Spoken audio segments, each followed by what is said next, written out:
And welcome back to The Zone. I'm Brant. Chris. I'm Jay. And this is episode 438 of Zone 4. And we have Tommy in the background, our special guest. What's up, Tommy? Say hi now. Hi. Tommy's staying with me. Tommy's our fourth. There we go. We have that must-needed fourth host. Yeah, exactly. So, before we get into it, we should mention we are proud members of the Comics Podcast Network. You can find us on comicspodcast.com each and every episode, every week, whatever. You can find a whole bunch of shows over there as well. And that was a loud noise from the other room. I don't know if you guys can hear that, but clear. Didn't hear it. Very, Okay, very, good. very little. When you said that is when I noticed it, actually. Clear and Present Danger is playing in the other room.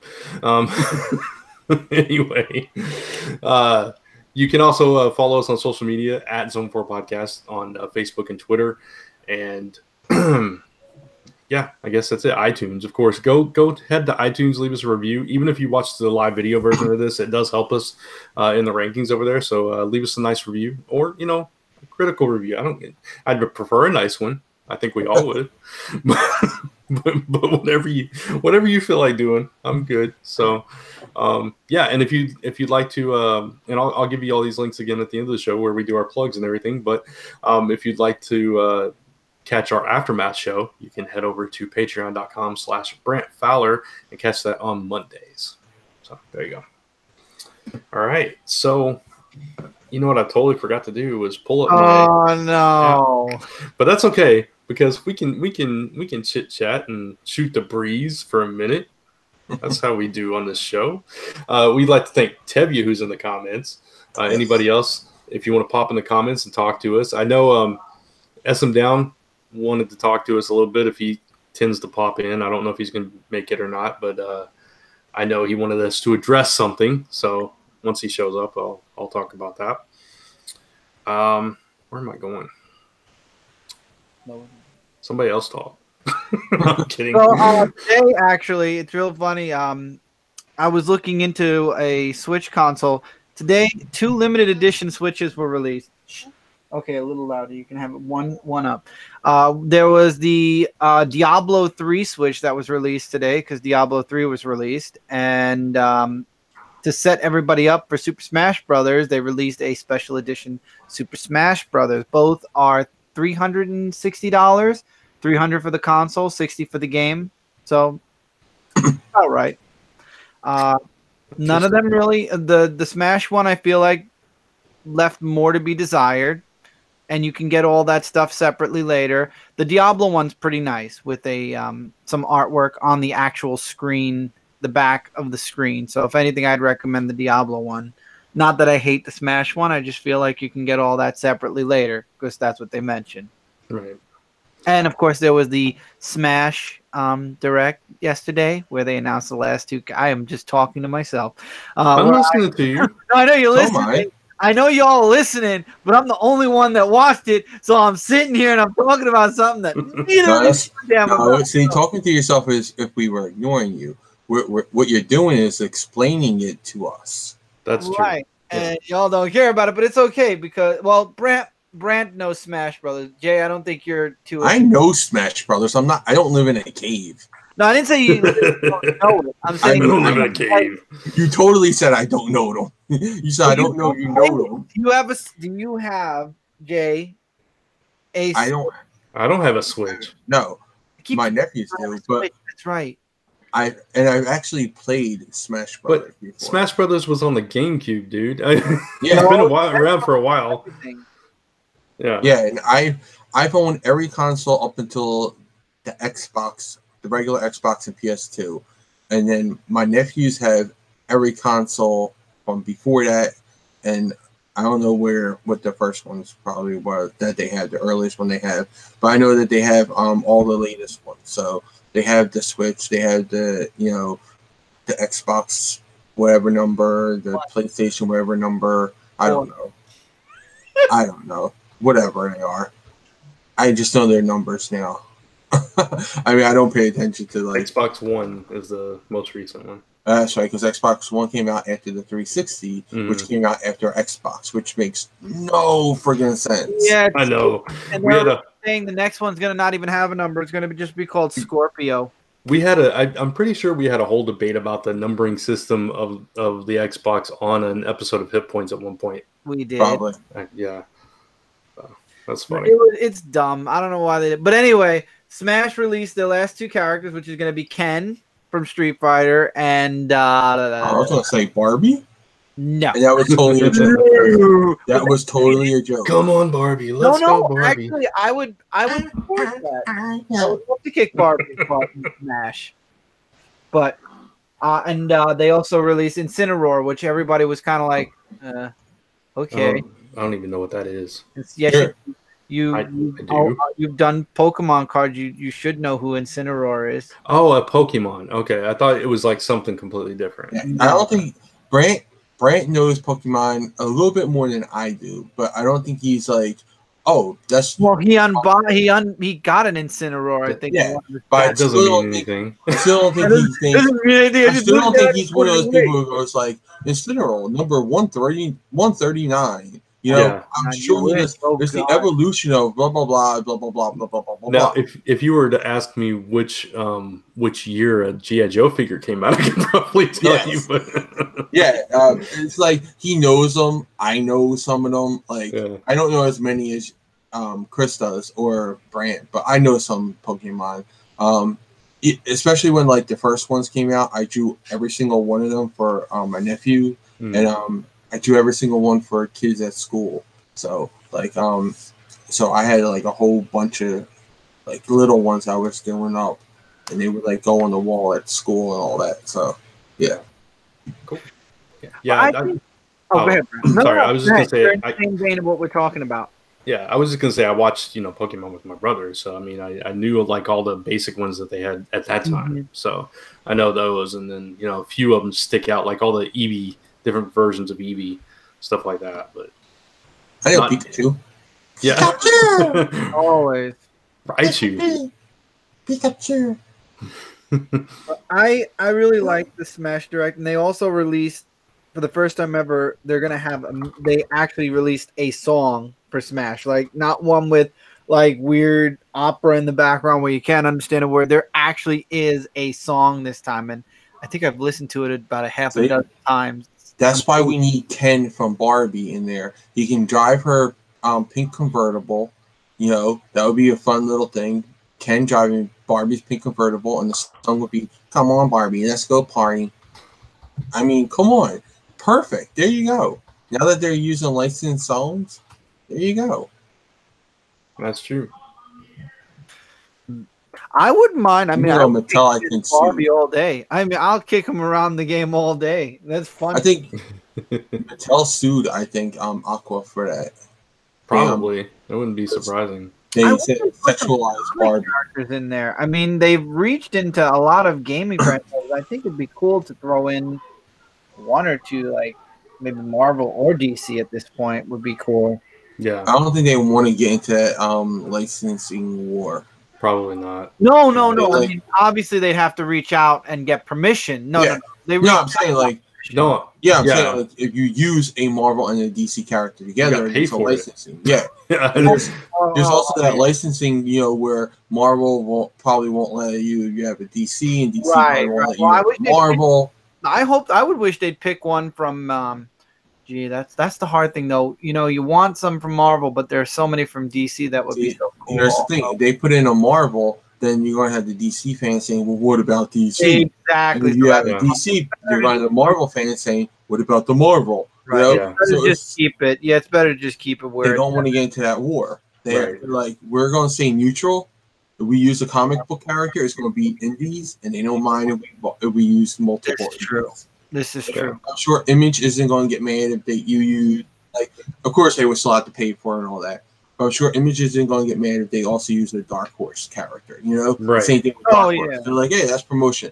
But Marvel and DC are very territorial. They're like, no, they shall not cross. Yeah, It would be so cool if they put the Mighty Morphin Power Rangers, all five, as the Echo. Like you have one main character and then 5 extra Echo characters. Oh man, that'd be cool. But no, I don't know. There's 5 characters that that are going to be part of the DLC. Banjo-Kazooie is probably going to be one. Crash Bandicoot another. So we'll see where it goes. It looks really cool. We've already pre-ordered ours months ago, so we'll see what happens when it comes out. And you get a piranha plant as a character if you pre-ordered the game. Yeah. I have no interest in Smash Brothers. I've tried it. I suck at it. It's not. I can't follow the action on the screen, so I just don't. Brant, it's gonna get so much harder because they just added spirits, and it's even worse now. You would not like it at all. If you didn't like it before, you will definitely hate it. Yeah, see, that'd be a game I'd be rage quitting, and I just don't need that in my life. That's why I'm kind of like, I'm glad Let's Go is coming out because I think I'm gonna have fun on that for a while. Yeah. Jay's the only one that watched Titans episode 4 between the 3 of us, so we can't talk about it. I watched it very early when it early this morning. I watched it while I was at work. I had to watch it. It's my ritual. Friday mornings I watch it. So honestly, I was so deep in writing today that I didn't even do anything else. That's really more important. Honestly, it's really cool that you were that deep in writing. You know, that's more important. So the episode will always be there. Your day will. Yeah, that's true. I'm proud of myself that I'm sticking with it so far. So we'll talk about that later, though. Yeah. Real quick, I want to say hi to Sweet Exorcist and MT are both in the comments with us now. What's up, everybody? Sweet Exorcist. Spirits are going to be a new thing here. Hold on, let me bring up my. I have a list of things. Mike and I were supposed to do a video, probably not.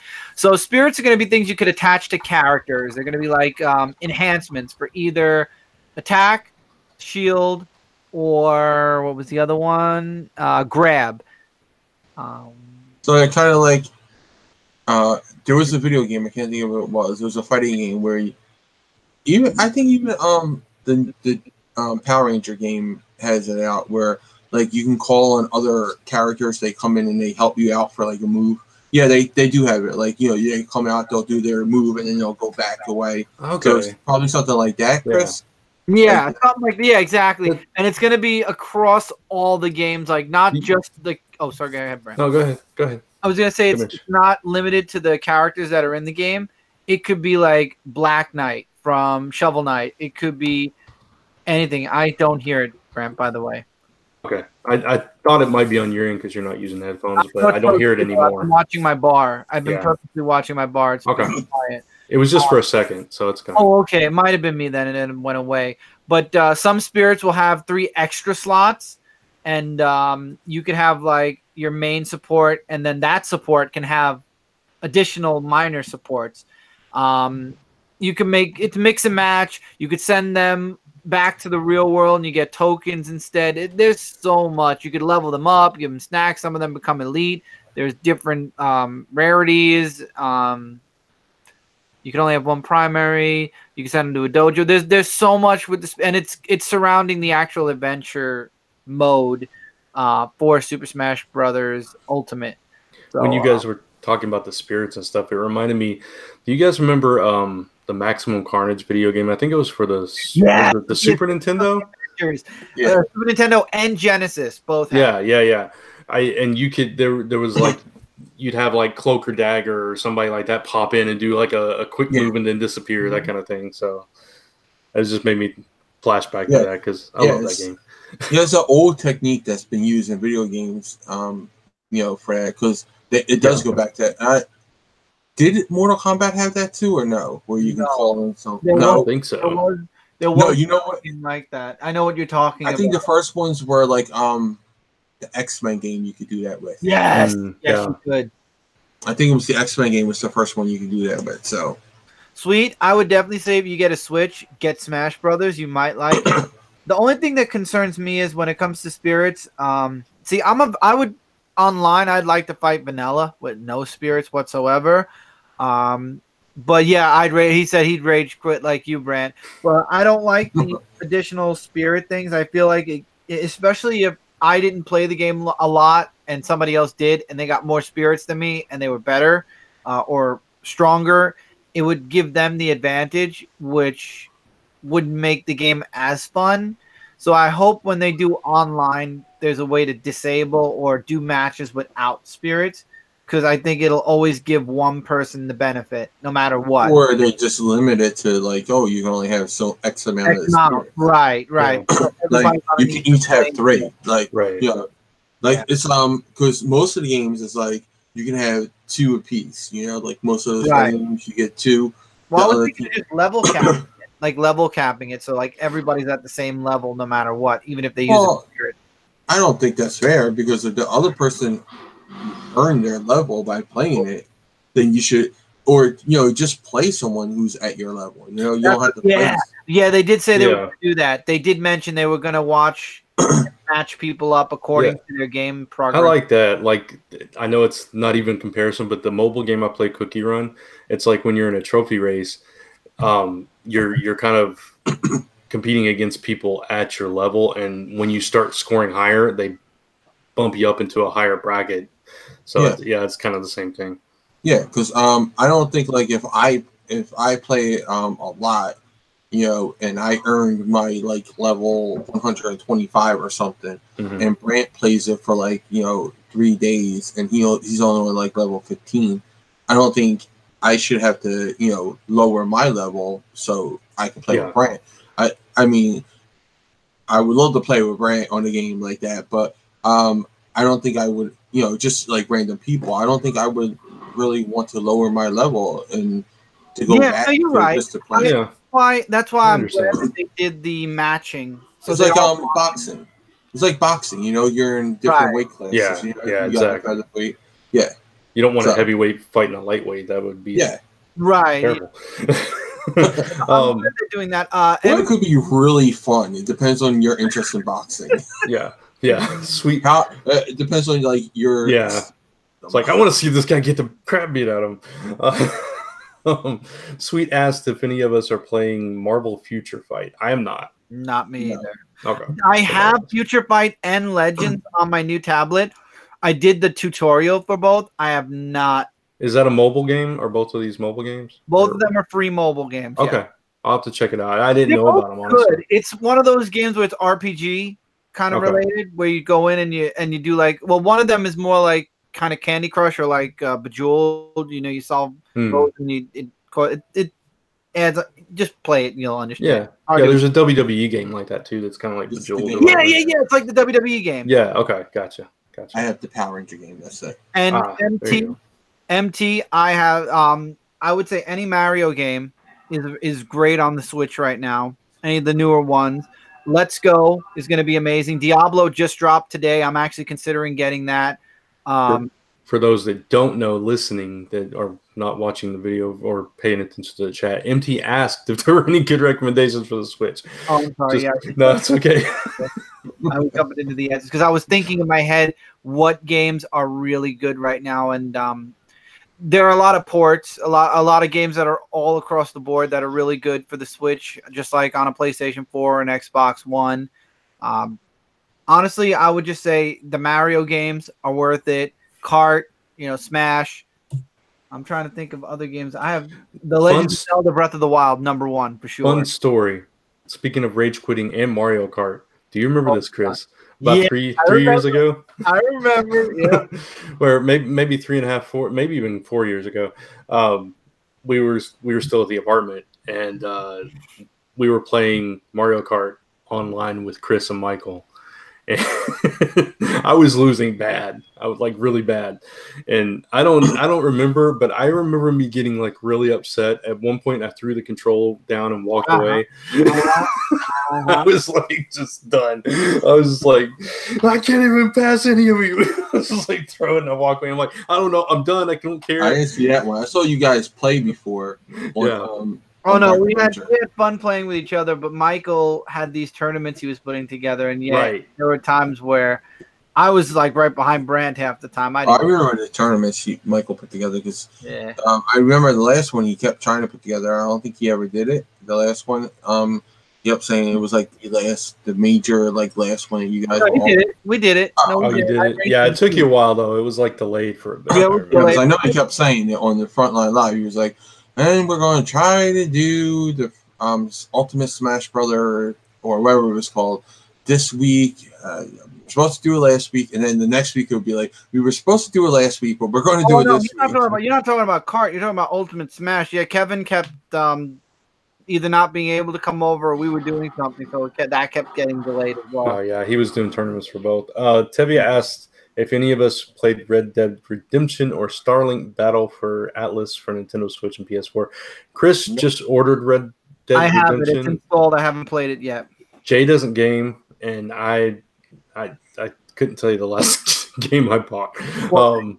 Was Fortnite? No, I think I bought something after Fortnite. Nope, Fortnite. You paid for the story mode on Fortnite. That was the last thing. Unless you bought something without me knowing. I remember you got the story. We played one part of it, and we went right back to Battle Royale. Yeah, you're probably right. I may have bought like a Steam game or something after that, or yeah, something. And Michael did buy Starlink, especially on the Switch, because it has the Star Fox story to it, which is another game, MT, I would recommend. But we haven't played it per se yet. Gotcha. You recommended you didn't play it. I watched. That's like you forget Chris. Chris watches gameplay. No, he also has he watches walkthroughs. I go by reviews. I'm not going by what I'm saying. I'm going by it's got high reviews. If I played it, I'd say I played it and I think it's awesome. But I'm saying it's. Well, you just say I recommend it. That means that you have your stamp of approval. Tevia said, "Wait, what story mode for Fortnite? There's two modes to Fortnite. There's the battleground Battle Royale mode, Battle Royale, and then there's the story mode where you're like completing missions. Mm-hmm. So that's what we. Can you dance in both of them though? Huh? I said, can you dance in both? Can you dance in the story mode? Yes. Okay. I just don't know how. Okay. That's the only thing I know about Fortnite is that you can dance in it. That's the only thing I know, and that kids are addicted to it. I will say one thing I had to buy when I saw that Spirit was doing a whole Fortnite thing when they were making props and stuff. What's my one favorite thing in Fortnite? My one favorite prop in Fortnite. Flossing? No, his man, it's been so long since the one favorite thing I always did. One of my favorite weapons in the game. The giant gun? No, it wasn't a gun. It wasn't a gun. Oh, the boogie bomb? Yeah, they made one. You push it and it plays the music. You throw it at people and it makes them dance. Chris used to throw it at me all the time.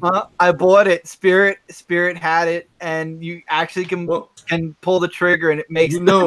If we're ever in the same location, Chris, now we'd have to do a video where you throw it at me and I start dancing. Yes. It lights up. And I'll do it too. What the boogie bomb does, it's so cool. I got to give props to Spirit. They made such awesome props this year for Fortnite. They made the rocket launcher with the jack-o'-lantern. Yeah. That's cool. Sorry, I was trying to floss in my chair and it didn't work. I look like Blake Shelton trying to do the floss. Man, that's a scary sight. The voice. He was like this. He was like, I know, it was like really stiff and really slow. Yeah, he was doing that for a fun effect. Like he was doing it like, hey, I'm a white guy, I can't dance. Right, exactly. And I agree with Sweet Brant. Try Marvel Future Fight. You'll like that. I don't know. I'm still warming up to the DC one. The tutorial really was like, okay. Yeah, I'll try it. Thanos was in Fortnite for a special thing. For a week. For a week. And he was brutal. I actually got to see firsthand the fight with somebody being Thanos, because you could change it. You could become Thanos. If you picked up the Infinity Gauntlet, you became Thanos, and then you got all his powers. So it was pretty fun, but very short-lived. It was just to promote the movie. That's all it was. Hey, come on. Fortnite was #1 battle royale game. Now, I hate to say this, but Call of Duty is kind of. I feel bad. PUBG started this whole trend with battle royale, and they are like sinking hard. Like everyone who's been playing Call of Duty is like, this is like 20 times better than PUBG. Less crap, less this. Yeah. Less janky and a lot more fun, and everybody else loves Fortnite. So it's like, oh, I love Fortnite because it's Fortnite. That's the problem of being first. If you're not amazing, you're gonna fall to superior competitors. Yeah. But I mean, come on, Brant.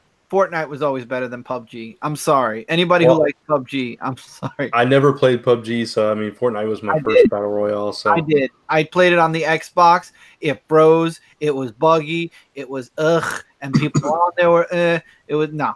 Yeah. I played it 3 times, and I regret buying it for the Xbox. It was a waste because it's like you're still playing a beta game. Which is funny because Fortnite still says beta. Well, or not beta. What's it called? They call it what? Early access. That's it. Well, the thing is, the battle royale is not. The story mode, believe it or not, is. We ran Jay off with our game talk. I know we did. I feel horrible now. I know. I was about to end it too. I've had my thumb on the topic time.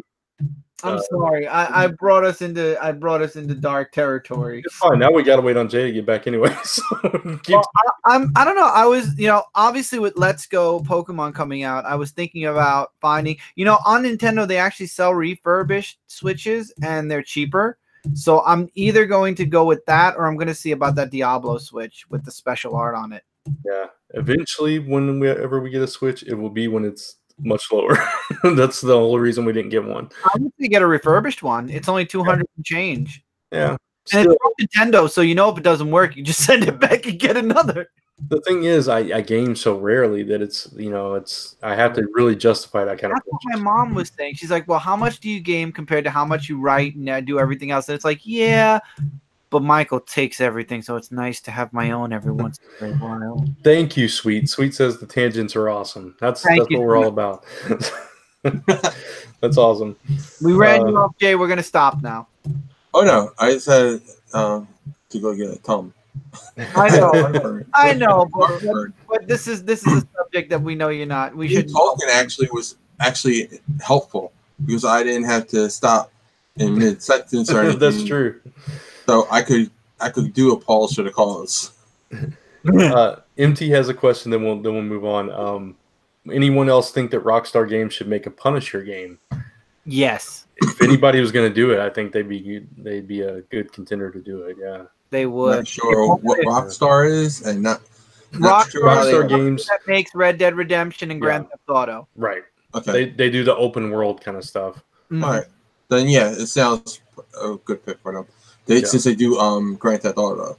Yeah. Yeah. Well, they are working on Grand Theft Auto 6. Isn't there aren't there skins that you could put on your characters to make them look like comic book characters in that?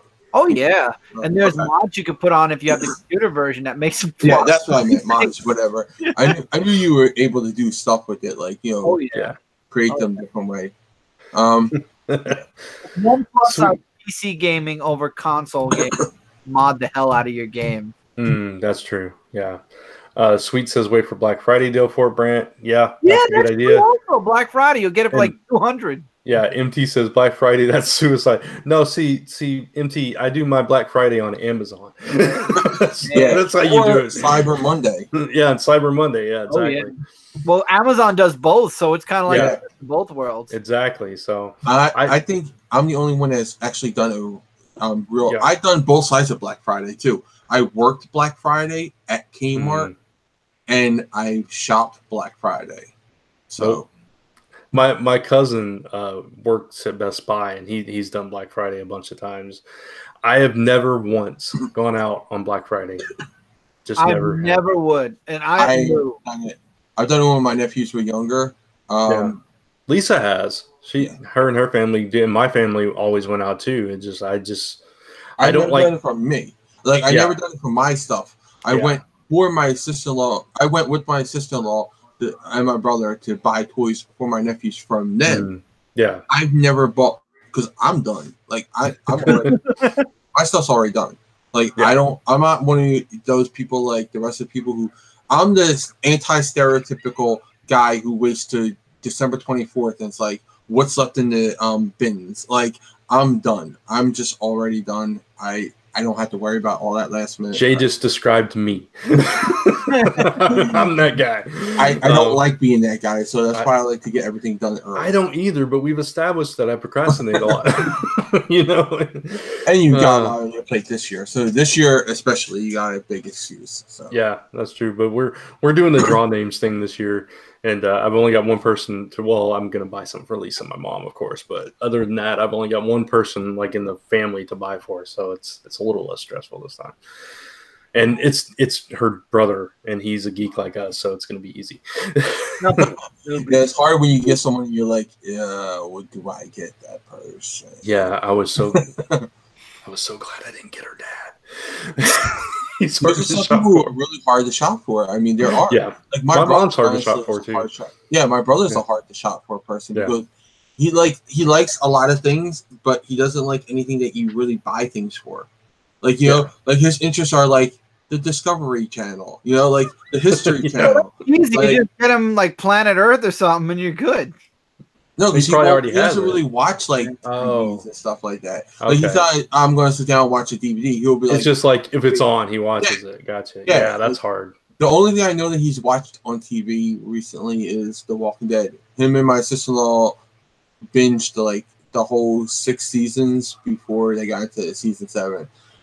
Which I was very shocked that my sister-in-law did because she hates scary things. Like she would never watch a zombie movie or anything. So I was like really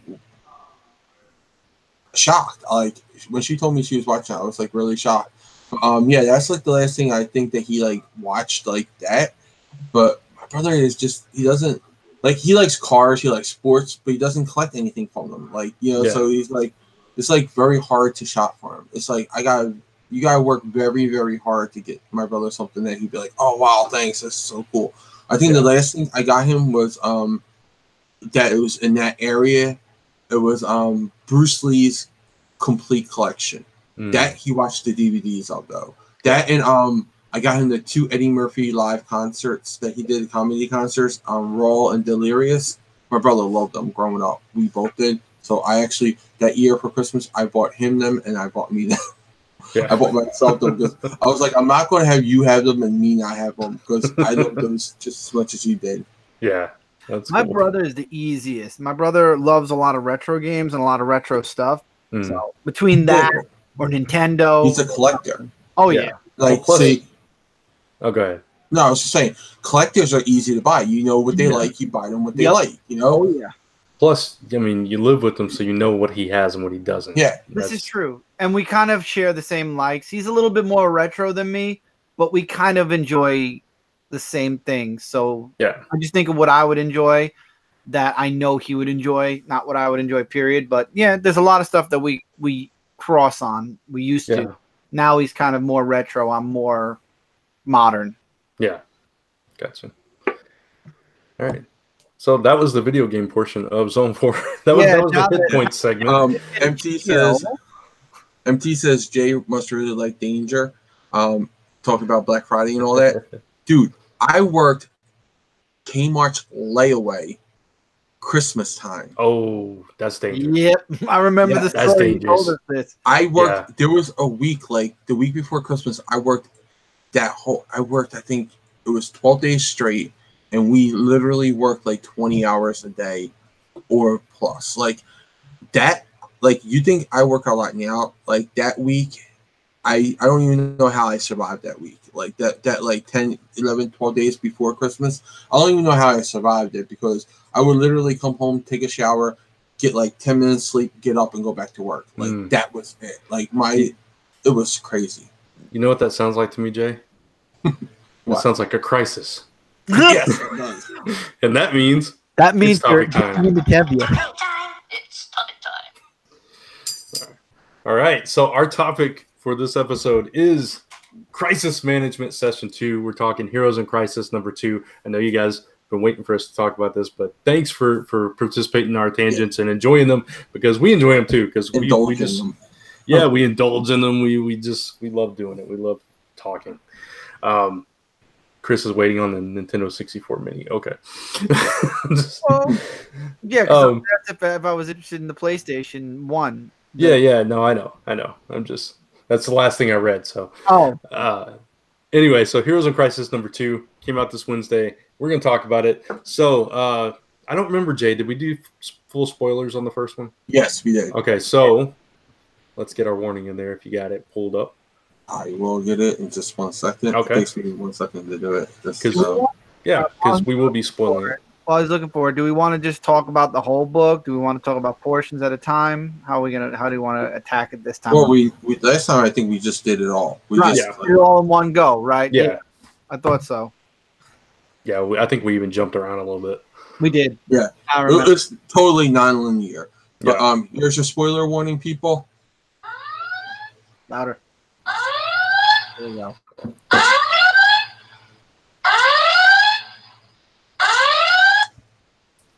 There we go. It was lower because when I started the Power Ranger game, I didn't want the music to go on and us get hit with the copyright. So I turned it down really fast. I want to open up with this. Okay. How dumb is Booster Gold to go to Flash? To go to Flash and tell him that Wally's dead. Yeah. Well, that's the whole thing. Like something's wrong with him. There's something wrong with Booster where he's doing this stuff. Him.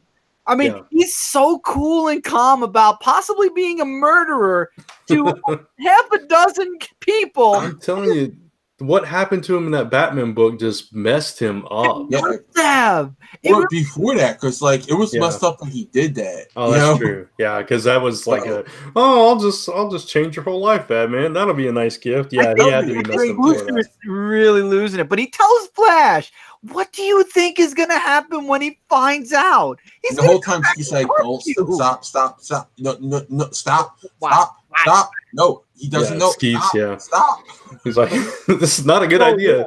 Yeah, every 2 lines, stop talking, stop right now, stop. Yeah, he comes back and gets punched at super speed. Thank God he has that Legion ring, or else he'd be dead. Yeah. He just got healed too. Right? Not anymore. Man, yeah, that was just dumb. And it's just, I don't know. It's interesting the way it came together, where you got Harley going to the Penguin of all people, and then you got Booster going to Flash. Costume. Yeah, I love seeing her in the classic costume. That was probably the best part of the book for me. And it was, I mean, I don't even. That was the so emotional stuff. Yeah, when you got to see the Trinity do their confessionals, and you got to see Harley say goodbye to Poison Ivy, because she must be dead too. The way she was saying it was like a funeral type thing. She's like, "I'm sorry. I'm sorry I told you to go there. I'm sorry I did this. I'm sorry I loved you." Blah blah blah. She was saying it was a death scene. So it was. Yeah, that I know. That's what I was wondering the whole time. I was like, wait a minute. Wouldn't we have known if she was dead? Wouldn't they have shown that? No, but then they had all those bodies that we don't know who they were. So that's why I think this is going to be a lot of the characters that are quote unquote dead are going to somehow not be dead. Well, there's got to be something, right? There's got to be some way to undo it, because they're not going to leave all those major characters dead. It's just not going to happen. Right. Some of the B and C and D level characters, sure, they might stay dead for a while, but I don't see Blue Jay being someone there we had to get him back. Right. That Blue Jay fan base, man, that's just I don't see a lot of those characters. Even Steel, I can see staying dead. Commander Steel, even though he's in Legends of Tomorrow, which I think is the reason why they killed him, is because why not, the crossover effect. The cross promotional effect, but I don't think that they'll be in a rush to bring him back. No. But Wally, I think, will come back again. Poison Ivy, if she is dead, they're not going to keep her dead long. No. Arsenal, those are the 3 big ones that I think are going to definitely come back. So far that we know about, there could be even more. It's just, I don't know.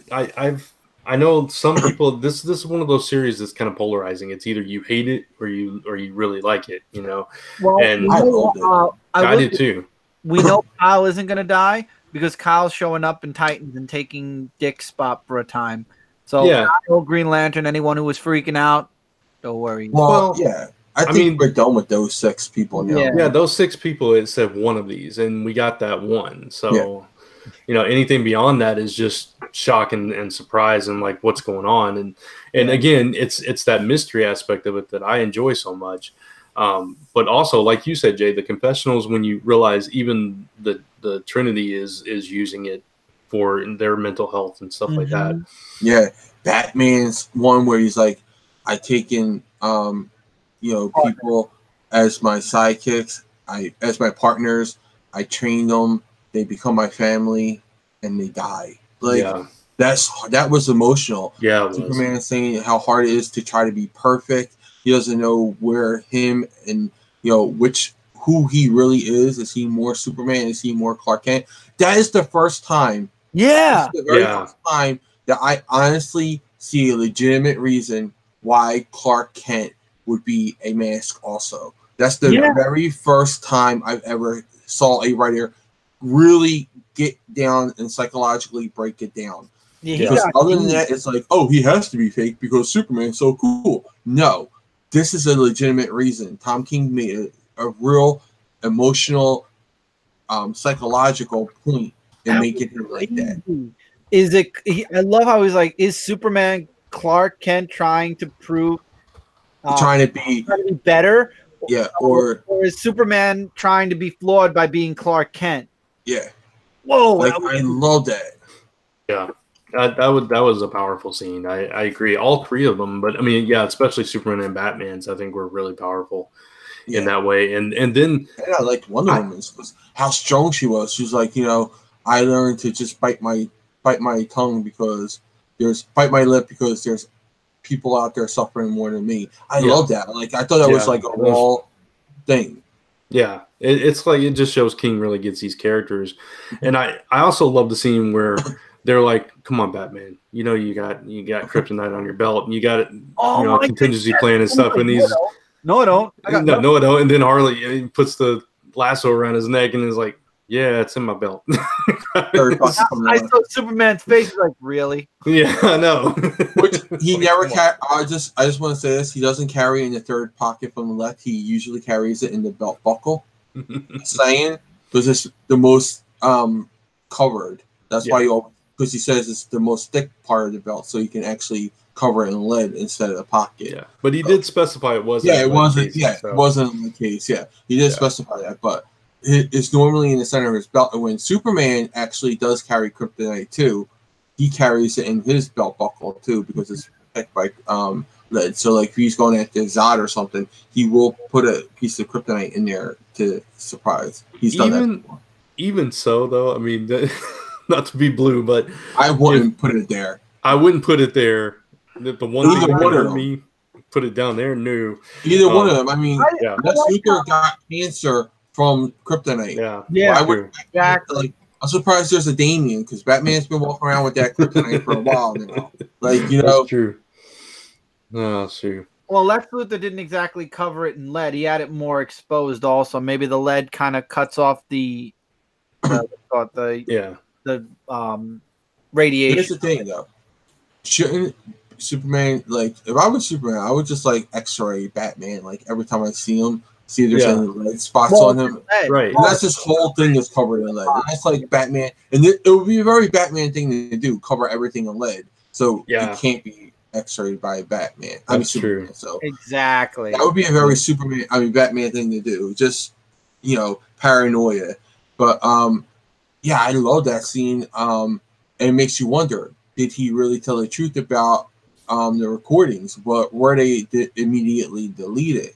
Right. And I kind of want to believe him because, somebody that could have been someone who hacked it. The muddler, and apparently the muddlers know something. Yeah, sorry, and Lois knows something because she kind of came to. Well, I'm sure she knows that the sanctuary exists. Right? She's the wife of Superman, so I'm sure she knows that it exists. Yeah, she's not the average person in the DC universe. She's not like Joe Friday who just doesn't know anything about anything. She's in the know. It's just it's interesting with this issue because we got more questions than answers. We didn't really get any answers. Which is good because it is good. Yeah, especially when as opposed to like if this was an ongoing thing, we'd need a little bit more. But with this being a mini series, they're just kind of stacking that mystery and probably when we get like Yeah. halfway through, we're going to start getting some answers. No. But it's interesting, the pacing of it. And I know a lot of people may not be fans of that pacing, but we're all fans of King's work, and we've read his work in other books and I stuff. like it. I mean, I do too. Yeah. call anyone out on Discord or on Facebook that are saying the opposite of what we're saying, that they're really not into it, or they're comparing this. I've seen to it all over the place. Yeah. Drowned, or they're saying that Drowned is an event done right, Heroes in Crisis is an event done wrong. I highly disagree. There's a lot of deep stuff going on, and just because answers aren't coming your way at issue 2, and the pacing isn't like, first of all, Drowned Earth is a crossover event, not a universe event, a crossover event between Justice League and Aquaman. Heroes in Crisis is a universe event. Mm-hmm. So you can't really compare the two. As events, yes, you can, but not as, you can't really make that kind of comparison. I do want to address, I know you answered it, Jay, but I do want to address Tivia's question. Speaking I of Lois, was going to bring it up too. Okay, speaking of Lois' question, where does this take place in the timeline, especially between Action Comics 1004? They've never been clear as to exactly when this is taking place. And I think if they had been, then it would give us more answers than they're willing to give us at this moment. Go ahead. Actually, I would say it takes place in the present, and action must take place in the past. Yeah. Because either that or action takes place in the future. I think action takes place in the past. I'm kind of thinking that it's this arc with the Red Cloud and the arc with Red Cloud is action. Superman is the Phantom Zone. I think once we get through the Phantom Zone arc and the Red Cloud arc, God please, Bendis will be done with Superman, and we're gonna that's probably right after Doomsday Clock will be done as well. I think he's on there at least a year. Yeah. At least 12 issues. Yeah. So I think Doomsday Clock is finishing around the same time, and the ramifications from that will hit Superman, and that will push us to the Heroes in Crisis present day. That's my prediction. I don't know. Don't quote me. It is confusing because you got Superman in 3 different books that's in different times, and each one of them 4 if you include the Drowned Earth stuff. So that's best guess, but it's a guess. We don't know. We don't know for a fact because they haven't told us.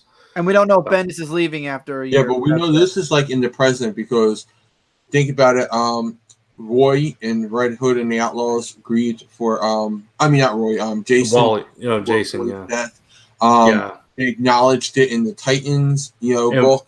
Wally said at the end of a Flash issue that he was going to Sanctuary. So I would say this is definitely in the present. Right. And, unless like all those are in the same exact timeline, which I doubt that they would all be, in the past or in the future, all those titles. Right.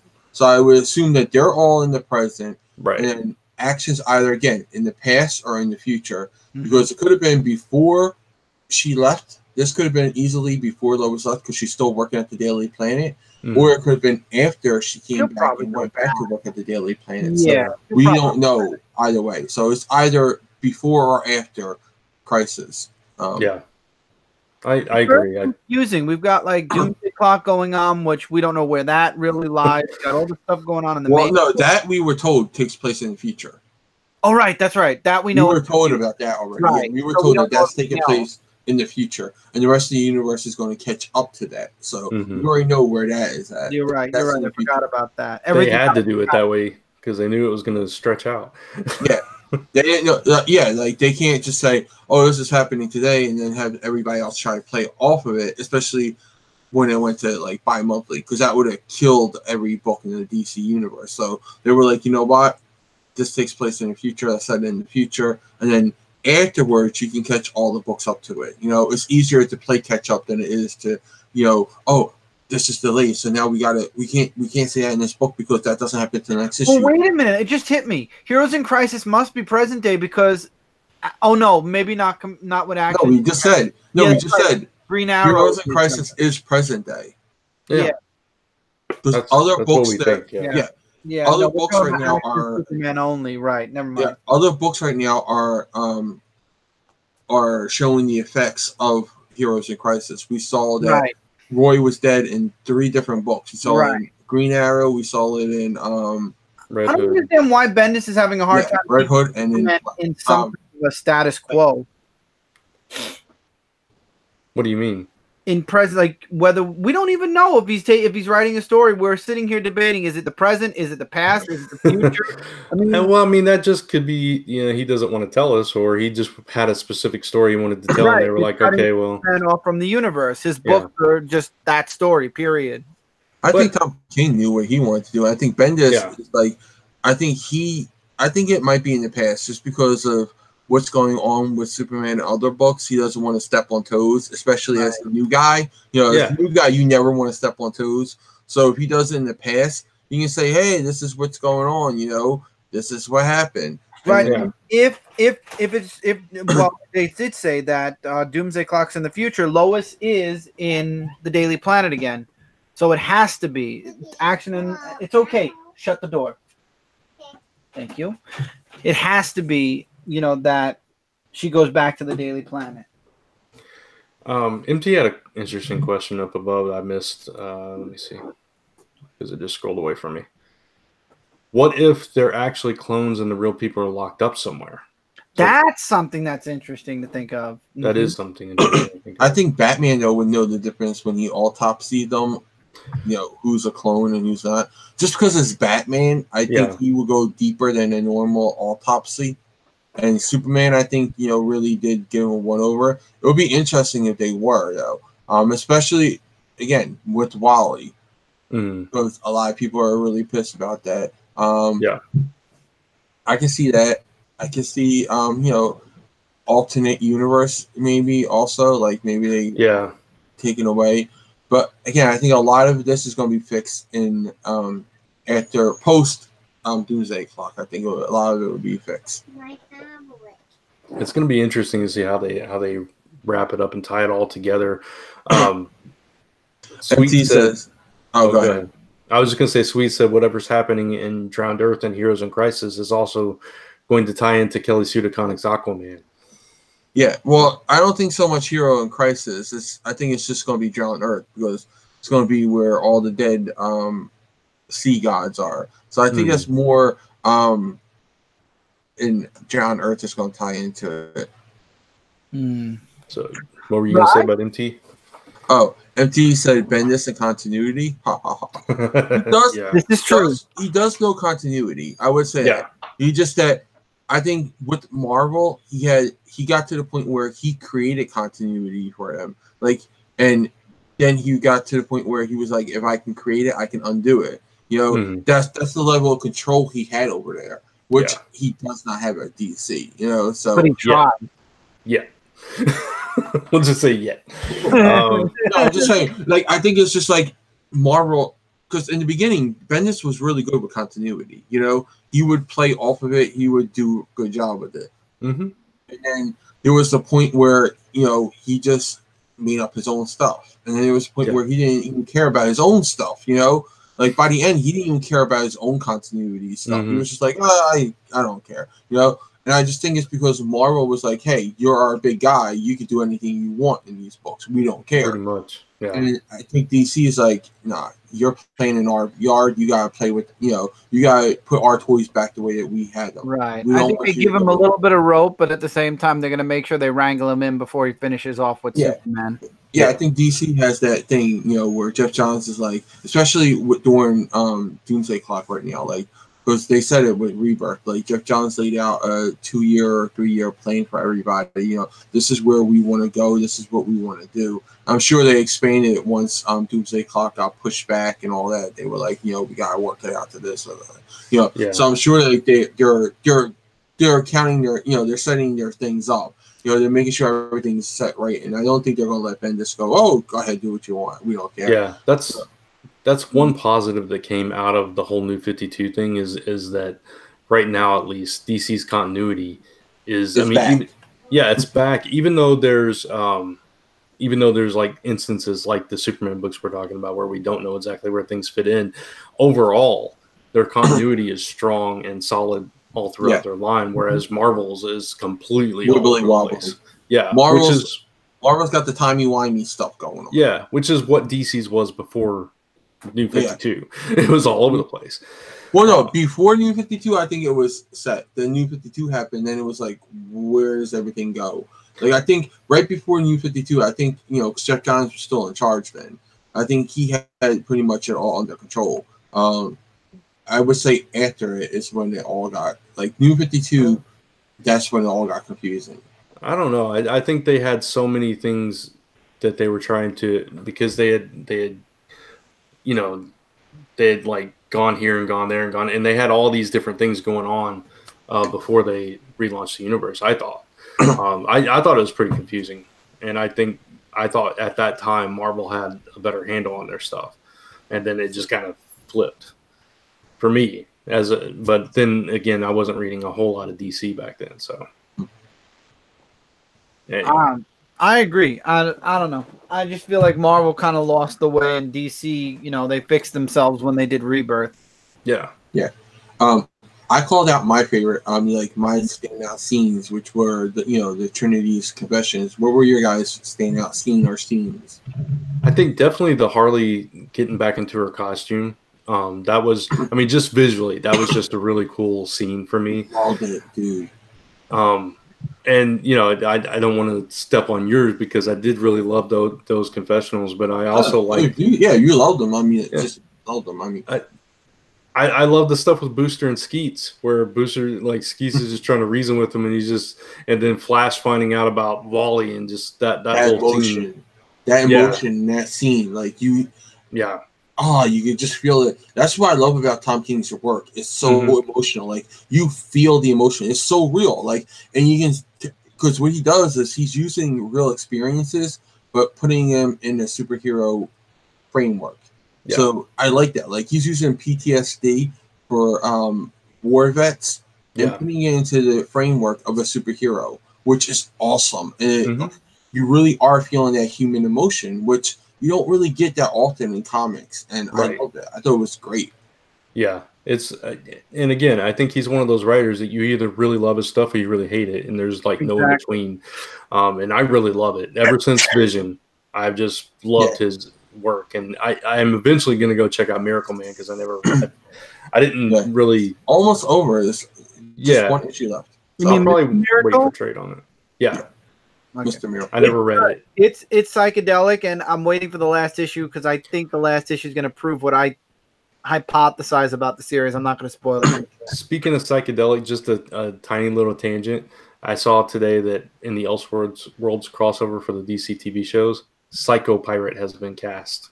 Oh, jeez.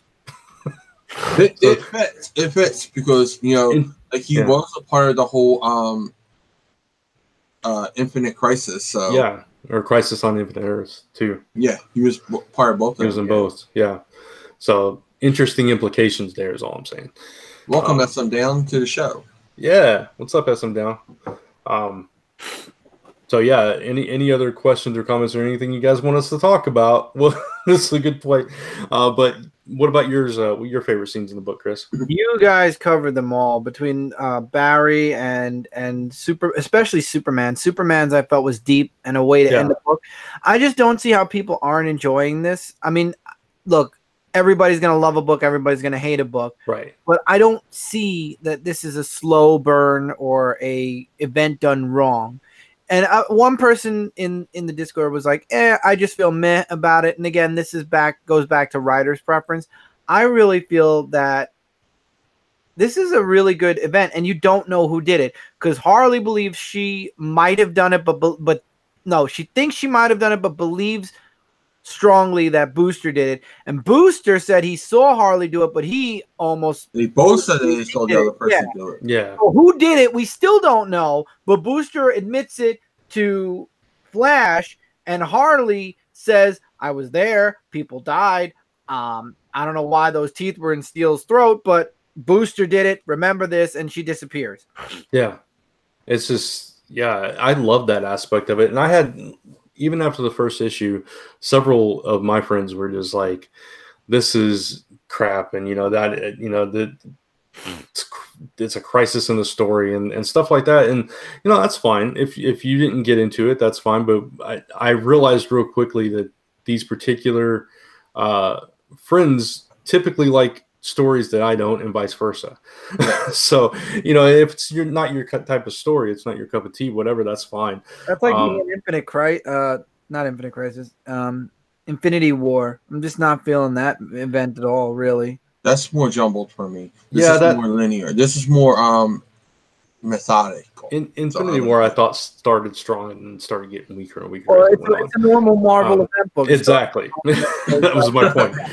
But with this one, I think it depends on what kind of storytelling you're a fan of, and I'm a fan of, like we talked about, the mystery and the emotion, and I like not knowing what's going on or you know who the guilty parties are. I don't like a predictable story, and I'm getting all of that in this with characters that I love. So exactly. We have a few related questions from Tevye. Or comments, actually. He says, I still don't like the idea that the story is turning into a murder mystery. I personally would have loved a story about post-traumatic stress disorder, about heroes and murder mystery. It's both. Because you see that they went there for the post-traumatic stress disorder. Yeah. There was a murder, so now there's a mystery, and it's causing them more stress in it. So it is both of them. Like, you're getting the post-traumatic stress disorder, you're getting the what creates post-traumatic stress disorder, and you're getting a murder mystery, you know. Yeah. So that's it. And he also says some people think that Hunter Zolomon is the one who killed everybody. I don't think so, because he never wanted to kill Wally. He always wanted to make Wally better. yeah, Right. I don't think this has anything to do with a Reverse Flash. and then honestly, I'm sorry. Go ahead. I was just gonna pose a theory, but go ahead and finish. He says also, the last thing he said was, what is Barry Allen going to do to Barry Allen now that he knows the truth? I think you mean Booster Gold, and we saw that. He punched him in the face. He's probably beaten him. And That's Superman probably had to save him. Yeah, he said, "What did you do?" Yeah, and then you saw Superman seeing what's going on. He's like, "Uh-oh, Barry." You know, like he saw what was going on. Barry's got Booster, so they're going to go. That'll probably be next issue where they go there. And I just want to, real fast, Brant, before you go into your theory, I just want to give a real shout out to the cover, Total Crisis. What was the name of that? Identity Crisis homage to, where it was the cover where Wonder Woman had Batman's neck in the noose and she was like holding it. That was the Identity Crisis cover. Yeah. And now it's this. So I love that it was like the homage. Yeah, that was nice. I noticed that too. The theory I was going to pose is, and I think it's one that we actually may have even talked about before, or somebody might have suggested it, but considering that the Sanctuary is all run by AI basically, or whatever, and we don't know what's going on, it is possible that none of this is actually happening, that they could all be in some kind of dream state, or they could all be. The last issue will be like, oh, surprise! I would be okay with that theory, but the Lois Lane thing in this issue, like once you went outside of people who were in Sanctuary, because you know Lois wouldn't be going to Sanctuary. That's the one way I was like, I can't see that happening. Yeah. But I love that it makes you guess that it's like, oh, it could be this, or it could be that, or it could be this. But what the heck is going on? I love the mystery. I love it. Yeah. I'm sorry. DC does events really good. Even when it was New 52, I couldn't say anything bad about like Justice League with the Crime Syndicate and stuff like that. They've just been really great with their events. And you know why?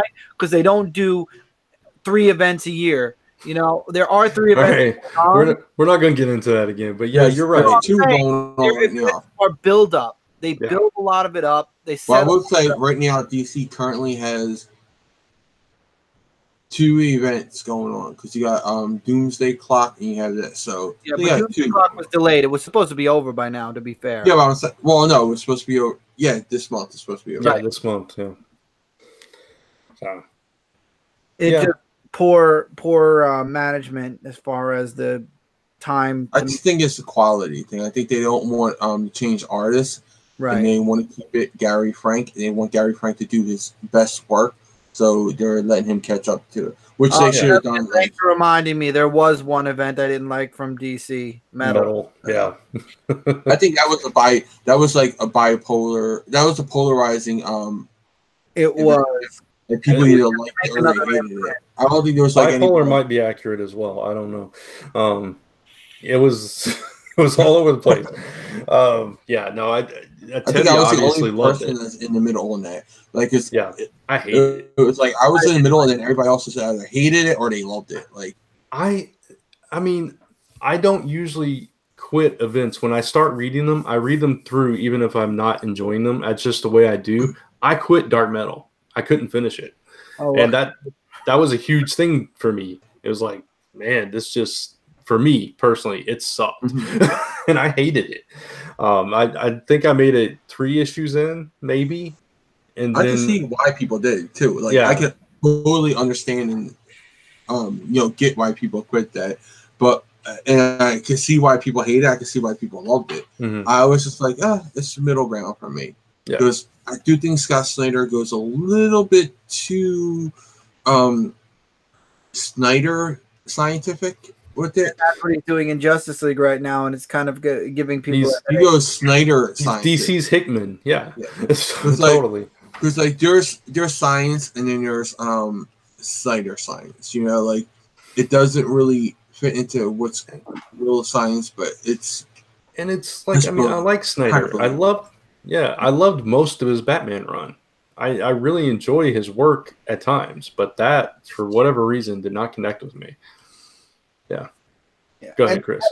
We got Laughing Batman, who's in the DC universe now, so we got like an extra Batman that last year. Yeah. Which I think was like the most popular character from that series. So there wasn't much else. Everybody else kind of died. So before it gets lost in the comments and I forget about it, I want to address, SM Down has asked us for like the past 3 weeks, have we checked out Screw Attack's Death Battle? And yes, I did. I did check it out. I watched a few of them, or at least I skipped around to the actual fights and judgments on a few of them. So I did check it out. I thought the Daredevil Nightwing one was pretty cool. The Optimus Prime versus the Gundam, it was like, okay. But I definitely checked it out, and I subscribed, so I will be keeping an eye on it, because they have some cool stuff, and they put a lot of work into it. So, and I realized that I'm already subscribed to that channel. Well, there you go. I was subscribed to that channel too. I just don't watch all the videos. Yeah, I just didn't know what the videos like. I watched those videos. I think they came up in suggestions after I watched the Bat in the Sun stuff. Like, that's what I was mistaking it for, Bat in the Sun as well. I'm subscribed to both, so that's why I kind of just forgot and just balled everything up to Bat in the Sun. Yeah, because I think that's what probably happened. It came up as a suggestion after watching a Bat in the Sun superhero battle, and then I probably watched that and I subscribed to it, and so I did watch them before. Yeah, so Sweet Exorcist said Snyder gave a great interview on Comic Pop Tuesday. You guys should check it out. Not to promote another channel, sorry. No worries about that at all. We got no egos, man. We don't care. Promote. We're not one of those people that like we're the only comic channel that matters. No, not at all. I watch Comic Pop on occasion, so no worries. We're not one of those people who say, "Oh, another channel that shall not be named." We're not one of those sites that, don't name another channel. With Bleeding Cool when they spoil things they're not supposed to. Yeah, so everybody should go check out Comic Pop. They put out some cool content. Yeah, so. And we freely tell everybody to subscribe to everybody in the comments and all that. We've had people from different necks of the woods. We have people from comicbook.com. We have people from the Marvel Report on Media Madness. I mean, we got people from all over the place that guest on our live shows. So yeah. And thanks for the recommendation. I'll go look it up. Yeah, We believe in the community aspect of the comic book. Absolutely. Always have. Always push that. So you can mention what you like. So do we have any other thoughts on Heroes in Crisis, or anybody have any other questions in the comments about it? And then we'll wrap up that conversation. And where do you want to see the next issue go, maybe, Jay? I think it has to go back to Barry. Like, I had to see that emotional output after that, Because after you see that, I don't want to go anywhere but that. Like, I want to start off with Barry and all. I want to see some more of the confessionals, so it'll be interesting to see that. I want to see Lois get into the mystery. Because right now we have the 3 best minds, investigative minds in the DC universe working this case. You have Batman, you have Flash, and you have Lois Lane. Yeah, So that's I true. would love to see where this goes. Those are the three best investigative minds. I know Clark is, a great investigative reporter, but he does not touch Lois Lane in that Yeah. field. She is the best investigative reporter in comics. And, Flash is the best CSI, and Batman is the best detective. So Mhm. you got those. Yeah, they said three that like fields 4 all times. covered. They said Yeah. that 4 times in this last issue. You're the greatest detective. You already know. Stop lying to us. Yeah, that Well, was no, that that's was a because they hint. thought that. That's because they thought that he had the place tapped, like Yeah. that he Oh, was yeah. secretly Right. watching everything. Well, I mean, he did create Brother Eye. I mean, come on. He did, I mean, Yeah, like it's never, not you can unheard. you can never trust a person that creates something like that. Yeah. That causes a dark future that almost ruined the Batman Beyond universe.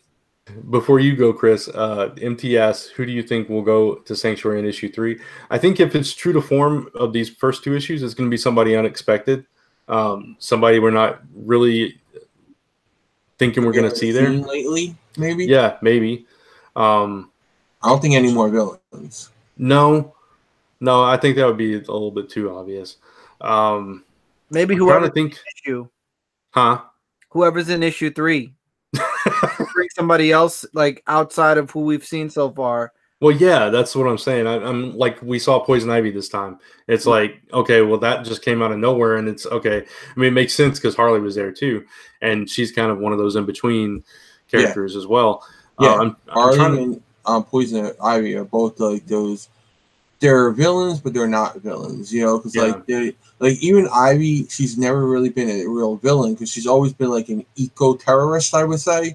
Yeah. More than like I'm going to rob a bank. She's always like, you can't kill these plants. Do you think they'll complete the trifecta? Not necessarily in issue 3, but do you think they'll complete the trifecta and put Catwoman in there? Because she's obviously going through some stuff too. That would be interesting, but I just don't see her going to something like that. True. And Yeah, she but- would know about it because she was so close to Bruce. Yeah, but you Right. wouldn't think Batman would bear it all either.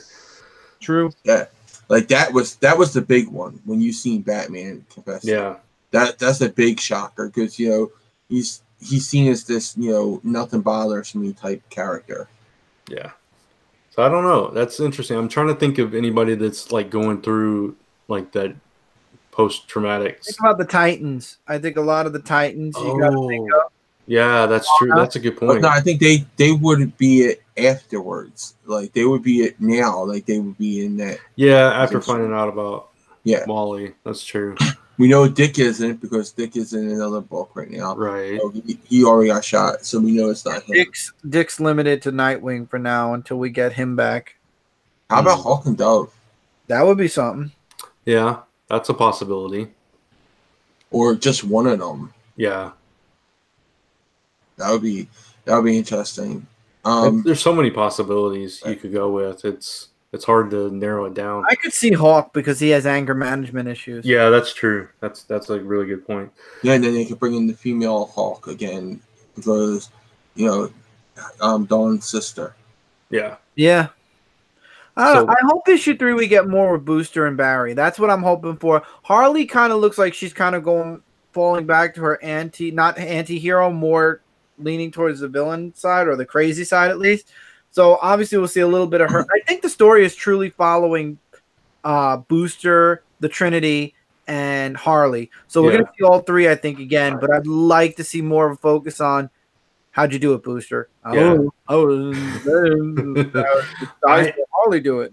I think to that point, if Poison Ivy was there and she got killed, that could be the breaking point for Harley and snap her back to that side. That's what I'm saying. Totally That's what I see think that. it was. Yeah. And that I could see even like her going to get Selena to help solve the crime. But Terry asked a good question.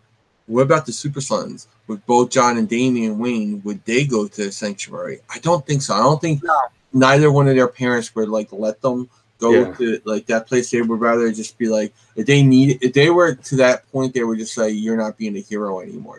This is. I think Damian might because of his baggage, but John is so new. I don't think Damian would just because Damian's like, "I'm not broke." That's I true. don't think Batman would make him. I don't think Batman would make him because Batman, he's not the touchy-feely type. Right. Maybe we'll see Jason Todd. No, we already know he's not there. Yeah, because Batman came and told him about. Yeah, Right, so right, he wasn't yeah. there. Right. So What about Starfire? No, I'm just she's throwing in out names. space. She's in space In right space, now. yeah. Okay, I didn't know where she was. So trying to think of like other people that we might. So Aqualad is still alive. I'm not Aqualad. What's the name? Tempest. Aqualad. We haven't seen Aqualad. Because she's not yeah, Teen Titans right now. that's true. He's in Tempest he made an is appearance, alive. no? Wait, which Aqualad are you talking about? No, Aqualad. what's his name? I'm talking about Black Manta's son. yeah. Black Manta's okay, son. okay, Black Manta. I can't think of his name, but yeah. Right, because the other Aqualad is Tempest now, right? Yeah, he's Tempest. Yeah, Okay. he's been Tempest for years now, like decades, I think. He's been decades. He's been Tempest. But Omen is another one that could be it. Yeah, he hasn't been around. But yeah, like Aqualad could be it, especially everything like coming out of the closet and his mom, finding out who his dad was and everything like that. That could actually be a real reason why he went there. So yeah, it would be Calder. That's it. Yeah, Thank you, Calder. Tevye. Calderon. I couldn't think.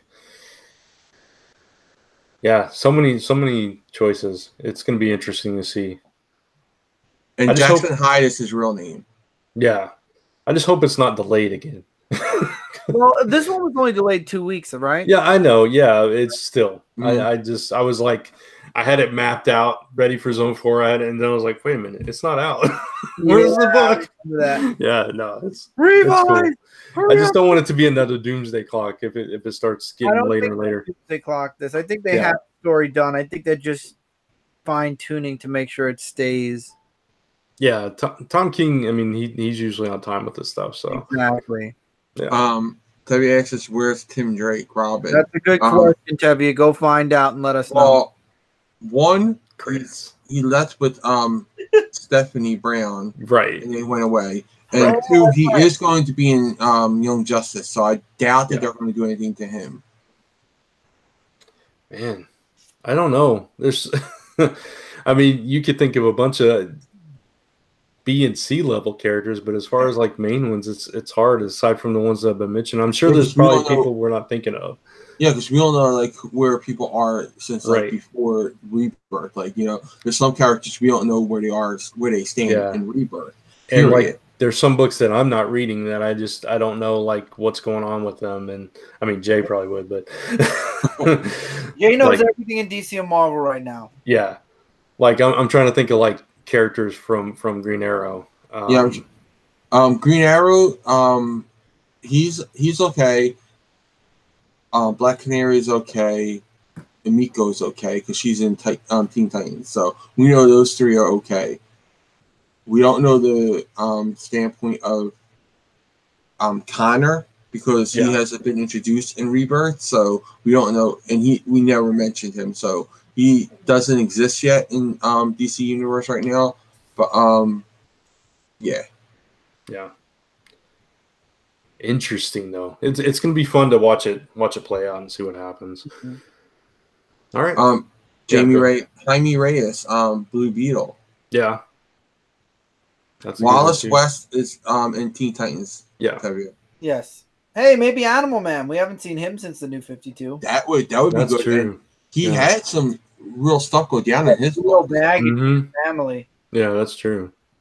That would be a good one. Man, I really wish they do another Swamp Thing Animal Man crossover. That was so freaking good. That was one of the highlights of the New 52 the first year or 2 years. For you, not for me. I know you were in it. It was dark. I don't blame you. I think Animal Man is another thing. Some people hated it. Some people loved it. It was very dark, Brent. I can't see Brent liking that. It was dark. It's not the dark. It's just I don't know. It was gory, dude. I've never been able to get into the red and the green stuff. I just haven't. I've tried. I tried reading both series. The only reason I see you not liking it is because of all the dark, gory stuff that happened. It's like I mean, I read a good portion of it. I did. I mean, of both, of Swamp Thing and Animal Man. I didn't care for that whole thing of the red and the green and all that stuff. I couldn't get into it. Dark. It was dark. The whole thing was dark. I know. I'm just saying that's not what turned me off. It's just. Oh, I know. Anyway. Oh, I miss it. I miss stuff like that. The crossover between two books, sharing something in common. The red and green was Aquaman Swamp Thing. Adam's strange because he's so freaked out about the Earth missing. Oh, please, Tevye, please. That has to be Tevye. Yes, it is Tevye. Swamp Thong? Swamp Thong is in Justice League Dark, Tevye tells us. Swamp Thong. Swamp Thong. Man, is. Tevye. I don't want to know somebody who has a Swamp Thong. No, please, anything like Swamp. That's I don't want to know about it. All right. Swamp Thong is something that someone with swamp wears. Changing topics completely. SM Dan asked us a question. I'm going to move on. Did you ever watch Spawn, the animated series on HBO? Yes. We all did. Mm-hmm. Didn't like it, but I watched it because I'm a completist and I watch everything superheroes, comic book on TV and in movies. I do. I can't think of any comic book related medium like I have not watched. Like any animated series, TV. Like, I even watched like the really horrible Justice League movie and the Roger Corman Fantastic Four movie. Like I watched those. Like I hunted them down and got them just so I can watch them. So I have my completeness. I have to have it. MT asked us, unrelated. Anyone know there was a new Witches comic? Yeah, I saw it. Didn't read it recently. I didn't read it, but I did see it. I don't think I read the first one either. I never. We knew what you meant, Terry. We was just joking about it. Yeah, we're just joking, just like we do with each other when we mess up. Yeah. SM Down. I love that it's my favorite comic-based animated show. Cool. I'm glad you enjoyed it. All right, so we're gonna start wrapping it up and talk about what's coming out, and going on. Jay, start with you. All right. Tomorrow I have Power Rangers Super Ninja Steel review coming up. It's the second to last episode of the main season, and you'll have the Christmas episode too. That would be sometime during the afternoon, evening hours. And then I have Me and Madness tomorrow night, where we're going to be talking about Sabrina, The Chilling Adventures of Sabrina, the new Netflix show, which just came out last week. We're going to be talking about that. And then Tuesday we have Frontline Live 225. Check that out. And I'm not sure what the next Media Madness is, because there's supposed to be something else, but I think we're going to switch it out with something. So stay tuned for that. Follow me all over social media at Comic Book Theater, and take off that R at the end for Twitter. Cool. Chris? Other than the comic review, which is unfortunately, sorry everybody, late. We'll be up tomorrow. Halloween threw everything off this week. Hopefully next week. I think there's not that many books that came out this week for me. So hopefully next week everything will catch up. Other than that, nothing new, because I am working on and hopefully will be the update video on my channel this weekend. Major important. I can't stress this enough, everybody. Definitely check that out. It has a lot to do with the future, with what I'm going to be doing in the future, and with what's going to be going on my channel and with my channel in the future. So please check that out. That's like the only thing I'm promoting here. It's important. I have no idea what's going on because all I see is a bunch of stuff. Talking Charm, the reboot. Now I agree. Charm. I read what Jay said. Yes, I agree. Other than that, social media, everything, Dark Avenger C86, except for Twitch. Twitch is Dark Avenger Gaming. But that's about it. Please, I implore you to check out. I deplore it. He corrected himself though. It's deplorable. I implore all of you to please, when you see the update, check it out, because it'll give you a heads up on what's to come. It's majorly important in the future, for the future, by the future. Brant, please take this off my hands. It's cool. All right, so for me, you can check out my channel, Brant Fowler, Monday Musings every Monday. Check that out. And my patreon.com/Brant Fowler, again, where you can find Zone 4 Aftermath on Mondays, but also you can read the first chapter of Li'l Ember, The Tale of the Smiling Jack-o'-lantern, which is a new short story I'm writing. The rest of the chapters are for patrons only, but you can read that first chapter for free. I'm doing a lot of writing right now, and eventually I hope to collect that and maybe toss it up somewhere and do something with it, but we'll see what happens. I've entered NaNoWriMo. Anybody that doesn't know what that is, it's National Novel Writing Month, and it's nanowrimo.org. You can check it out. It starts from November 1st to November 30th, and the goal is to try to write 50,000 word novel. And so I'm about 1,500 words in at this point, and it's going to be tied to Emberverse. It's an Emberverse tale. So if you're a fan of The Last Ember and stuff we're doing at Last Ember Press, you're going to like this once it comes out, hopefully. You'll check it out. We might do a Kickstarter for it or something down the line. So we'll see what happens with that. You can also find my weekly comic rankings on Comic Frontline every Tuesday, unless I'm late. I try to get it up on Tuesday, though. And let's see what else. Seems like I'm forgetting something, but I cannot think of it right now. So Patreon. Yeah. I said Patreon. Okay. Patreon, Last Ember Press. I'm trying to think where you bring it. I said my channel, Last Ember Press. That's pretty much all. Yeah, I think that is it. Yeah. Did you mention Frontline Reviews? No, that's right. Okay. I'm sorry. Thank you for reminding me this time. Yeah. We're all tagging each other to help each other out. Frontline Reviews, they went up today, so check out Frontline Reviews. They go up every single Friday at sometime during the day on Friday. They go up where we get together, we discuss we review these little short reviews of a whole bunch of books. They're from all over. So please check those out. They're every Friday, and also check out the Frontline Top 5 panels every Tuesday now, and please make sure you vote for them. We like to hear your opinions, and and there's also the Discord too. Go check us out on Discord. Yeah, absolutely, all that stuff, and all the usual stuff. So all kinds of stuff everywhere. There's stuff for stuff. That's for stuff. And if you'd like to hear me talk about my experience at Alamo City Comic Con last week, we talked about that in last week's Zone 4 Aftermath on Patreon extensively, so you can check that out. And so that's it. And that's it for us. So Chris, read us out. Yes, sir. Getting the lines. Here we go. We would like to thank the official bands of Zone 4, the Ray Waltz Band and Society Slave that you hear on the show each and every episode. We're also proud members of the Comics Podcast Network. You can find us right here on Comics Frontline every Friday, and also on comicspodcast.com, Stitcher, iTunes, and of course, zone4podcast.com. If you have any comments, questions, or suggestions for us, send those to zone4podcast@gmail.com. And as always, thanks for listening and watching. If you're watching us live, you are now leaving the fantastic Zone 4. Bye, everybody. I don't know why I grabbed my hat. Yeah. I should always wave it like this. Everyone. Wait. My avatar is like this. So. Like this. There you go. Bye.